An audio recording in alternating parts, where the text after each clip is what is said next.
Okay, this week I'm actually going to be getting back into a card game that I covered before. It's good old Magic the Gathering. So here I got, like, what you can see is a standard deck. So I have a red blue deck right here that's built, and so this one is built as like in a sense, a standard deck. So this one actually, I did built the pirate deck. So I've got islands, swamps, and mountains. So this is like a tricolor pirate deck that I constructed as a standard. So now I'm going to go over like a standard real quick, and as you can see me shuffling it up real quick. So what standard is the standard game of Magic that's been around for decades now. So what you do is you can get like a little counter like this and keep track of your life, which you start out at 20. And so then what you can usually do is get some like a six-sided dice and everything that you can use for counters, and then figuring out who goes first. So like high or low. Okay, I just rolled an 8. Your opponent rolls, they scroll they're a 9, so they get to go first type of deal. So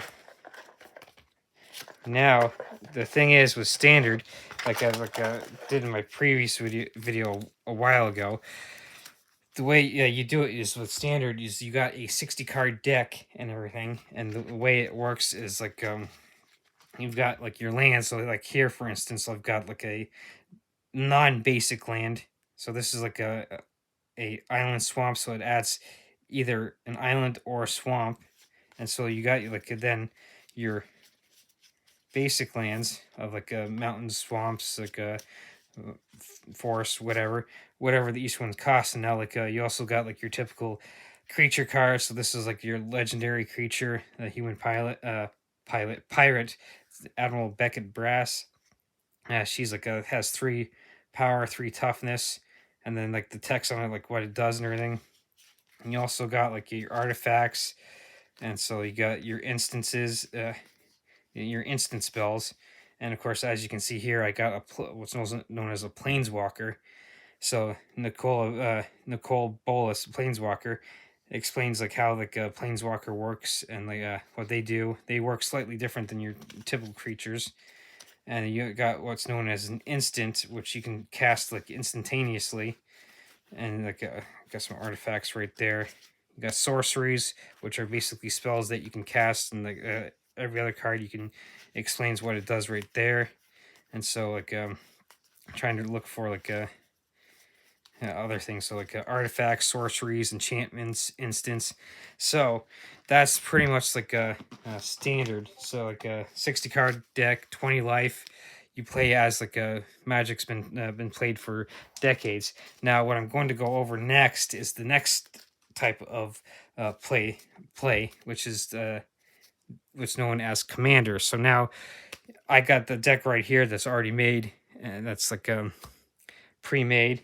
And the big difference is what you do is the Commander is you have a card like here. You can see I got the foil, so it's kind of glossy and everything. It's got that reflection on it. That in Spirit flagship vessel, island, mountains, and plains. A commander is someone that you put up like in a corner or whatever. So like for instance, I got like a nice little uh, holder for my commander that I can put up here. So command zone. So here's my commander. I can also take some D20s or whatever. And this is like a D20 I recently got in like the Spider-Man one that just recently came out. So you can put in dice there, like same kind of concept. You can roll high. So I rolled a 12. Opponent rolled a 6, so I would go first. Same kind of concept playthrough. The two biggest differences is you get the commander and you get 100 cards total instead of 60. So your commander counts as a card. So like basically you have your commander plus a 99 card deck and everything. So now what you basically do is like you play through like the same way. So 1, 2, 3, 4, 5, 6, 7.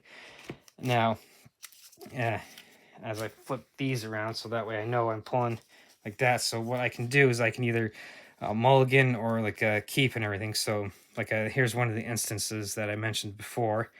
I got a legendary creature here. I got a couple lands. I got another land right there. So I got So I will go first, and so like for instance, like what I'll do is I'll end up like first turn play a land. Okay, then the opponent plays, then I pull a card, and then like just like a typical play, I can add mana and everything. So now like I play this, and then for instance, you can see like for instance, I have like an instant right here. So maybe like they had just pulled out a creature that they're going to attack with next turn. So like maybe, and that's like this turn, all I could do is that.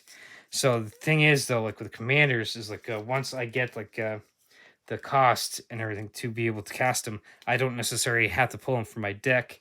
I can sit there and cast them from the command zone. Now the trick is though, like your opponent can put them back into the command zone, and each time it does that, it adds an additional 2 mana to be able to cost. Like for instance, if I were to bring him out, let's say this turn, just as an example, I'm not necessarily playing as you normally would. I'm just kind of showcasing on how you would go about things and everything. So say I would bring out my commander, they could maybe like have an instant or enchantment that can send him back to the command zone. And now instead of just costing a uh, white, red, and blue island, swamp, island, mountain, plains to cast, it would cost that +2. So now it would cost 5 to bring him out the second time. He goes back again, second time. Now it costs 4 plus that. So 6, 8, 10, going back and forth and everything. So that's like the big, two of the big differences with like commander is that you're getting 100 cards total. So commander plus 99 and uh, that. And now instead of another difference is instead of like 20, you now have like a 40 life. So now you have a little more life to work with.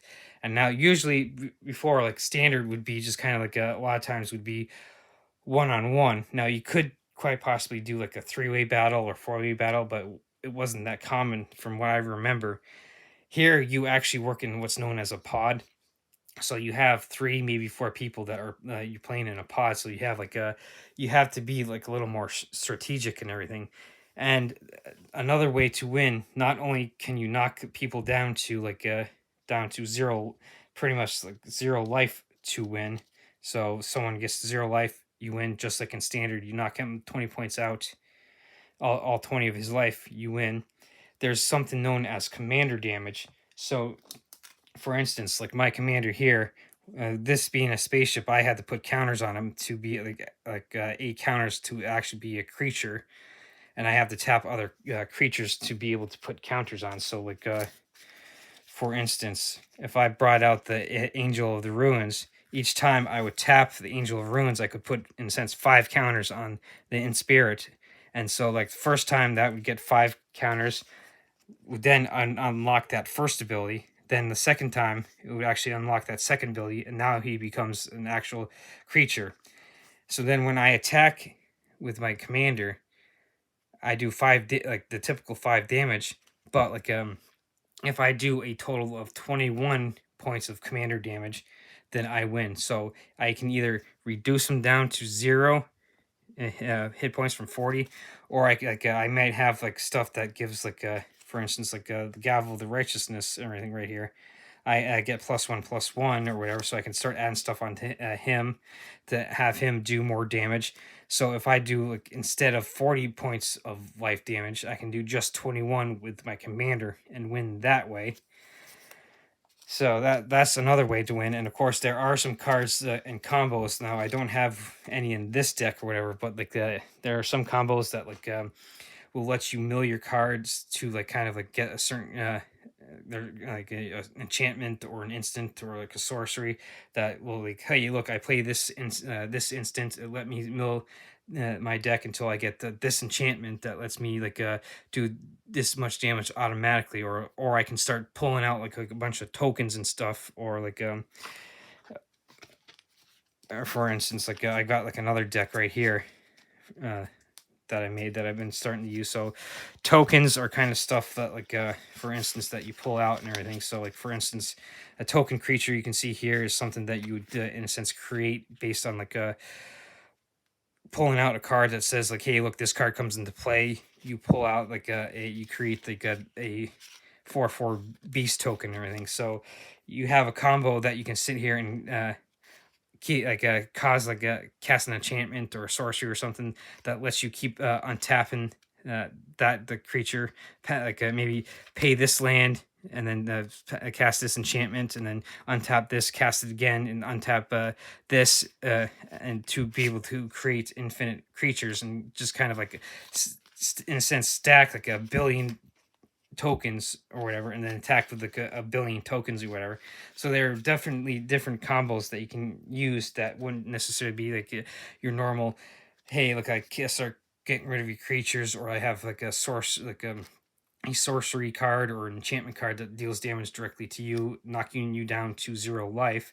There are ways that you can do that, and so experienced players will probably know a lot more of the combos and stuff that I'm kind of like trying to haphazardly explain. And of course, like I've only recently gotten back into this as of this recording, so I only have about like a month or so of experience getting back into this. So like I've seen some of the stuff in play with those combos that I just kind of like tried to explain. Only actually seeing them and not actually doing them myself and everything. But this video is kind of like to kind of showcase the two differences of how to play your the Magic the Gathering game, and of course, like I showcased the Commander. This is definitely has become the more popular way to do it, like the last at least last several years, and this is the way I've been playing since I've gotten back into it, and I'm actually enjoying the Commander style. And the thing is, like, being kind of inexperienced, I'd want to do more like one-on-one type things, like to be able to get more experience. But there is an app out there that you can get for your phone called Magic Arena. That it's based on standard, so that does help. I've noticed it does help me learn how to play and like learn the cards and stuff and everything. So like, oh hey, look, I made a mistake here. I played this card here when I should have like maybe held on to it and played it then and everything. So if you're new into or just getting into Magic the Gathering, I would say like get into the app Arena, because that will help you out at learning, because it has helped me kind of learn stuff. And don't hesitate to also play like in-person games too, like I've been doing with pods and stuff, because it'll give you like Arena will only give you like the kind of standard, and it's good for learning like what the cards do and learning combos and stuff. It doesn't actually get you like the in play experience of playing Commander. In the sense you're playing in like a 3 or 4 person pod. With Arena, you're just doing the one-on-one standard typical game style. So here's kind of like a quick video on the explanation of like of Commander style for Magic the Gathering.